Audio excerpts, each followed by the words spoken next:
বিশেষ করে বাচ্চাটাকে যেন বুবলি বা সাকিব ভাইয়া ওরা যেন সুন্দর মতো লালন পালন করতে পারে। এটা যেহেতু বেবিটাকে আজকে দেখলাম, আমার কাছে মনে হয়েছে এত সুন্দর ফুটফুটে একটা গোলাপ ফুলের মতো এতদিন নানান গুঞ্জন থাকলেও অবশেষে এবার শেষ হলো সব জল্পনা কল্পনা। একটি মেয়ে বাবুর মা হলেন শবনম বুবলি। হাসপাতালে দেখতে গিয়েছিলেন চিত্রনায়িকা বর্ষা, দোয়া করলেন নতুন বাবুর জন্য। পৃথিবীতে আসছে, বাট ফাইনালি আমরা সবাই দেখে ফেলেছি তাকে। আর বাচ্চাটার জন্য অনেক অনেক দোয়া এবং অনেক অনেক ভালোবাসা, যেন ওরা ভালো থাকে, সুস্থ থাকে। বিশেষ করে বাচ্চাটাকে যেন বুবলি বা সাকিব ভাইয়া ওরা যেন সুন্দর মতো লালন পালন করতে পারে। আর এদিকে অপু বিশ্বাস ফেসবুকে নতুন বাবুকে দেখে সাকিবকে অভিনন্দন জানায়।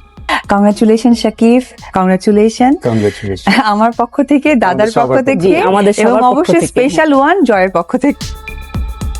বুবলি ও সাকিবের জন্য দোয়া করলেন ঢালিউড কুইন অপু বিশ্বাস। অপু বিশ্বাসের এমন কথা শুনে সবার মনে হবে সাকিব আরও 4টা বিয়ে করলেও অপুর কিচ্ছু যায় আসে না। ওদের নাম নিয়ে আমি আসলে কিছুই বলতে চাই না। আমি খালি এটুকু বড় হয়ে এটুকু বলতে চাই যে হচ্ছে উপরওয়ালা যেন ওদের দুজনকে ভালো রাখে, সুস্থ রাখে, এবং আলহামদুলিল্লাহ যেন ওরা।